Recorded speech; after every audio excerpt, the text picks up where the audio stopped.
Ceremonial ear stretching in my culture and language is called Tlalistli, which means making long of the ear. This ceremonial process traditionally is begun in my clan's customs after one has earned one's adult tochait, or adult name, which occurs after one had isolated oneself far away from all others, fasted, abstained from water, and all mundane functions of life, until one successfully received Teypohs'weepeehl, sacred vision from source, clearly articulating one's techiot, or personal incarnative purpose and function. This process was usually successfully completed after one's childhood had ended, between the ages of 10 to 13 years old. The stretching of the ear signifies in our customs the earning back of the Teypohs'weepeehl, or the long ear, in which was stripped away from the first people to ensure his humility after he came to walk upright, after his transition from a dog to a human being. It is said in our old stories, the dog man, the first Chichimeca and biped, which would spawn the first human being, had the courage and heart to sacrifice and give up his tail, which our minced Teypohs'weepeehl, our scalp lock braid, symbolizes. His warm fur, which protect him from the elements, which our Gilmatli, or animal skin cape, signifies. His keen ears, which our Teypohs'weepeehl, or stretched ears, signify. His durable foot pads, which our Chachtli, or deerskin moccasin sandals, signify. His sensitive and receptive nose, which our Piloli, or nose ornament, signifies. And lastly, his fang, his incisors, his sharp killing tooth, which our Choponiloni, our sacred short knife, symbolizes. It is said in the old stories of our history, dating back to the very second age, before the fruition of many of the later races of man which came to be, that early biped man, the first Chichimeca, still reptilian in nature, coming from an old and ancient reptilian dog, had to slowly earn back each principle and power from each of the animal nations by proving himself righteous, balanced, humble, and with a good heart. Our Mother Earth herself, it is said, was the last to give us back our fame,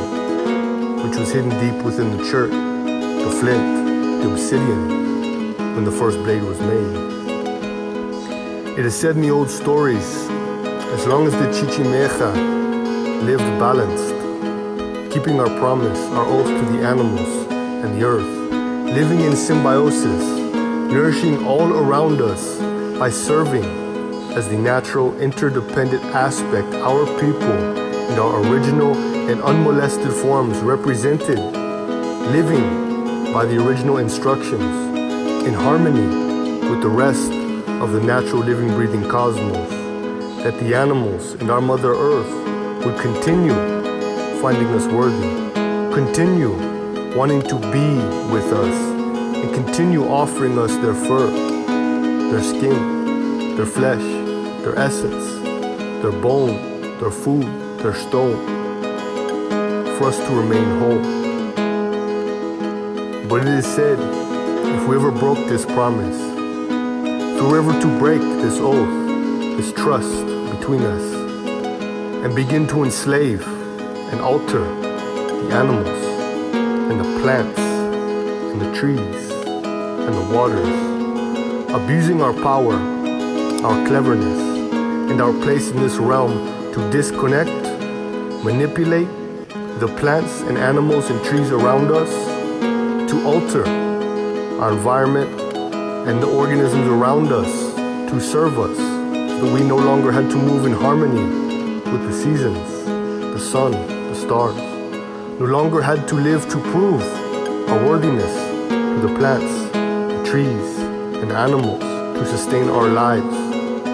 that all of the animal nations and the plant and trees and all of this earth would tear the fur off of our backs, tear the tail from the crown of our heads, take back our ears, our food, our keen nose, our footpaths, and defang us so that we would once again become naked, humble, vulnerable, and ready to listen and learn once again. So to a Chichimeca,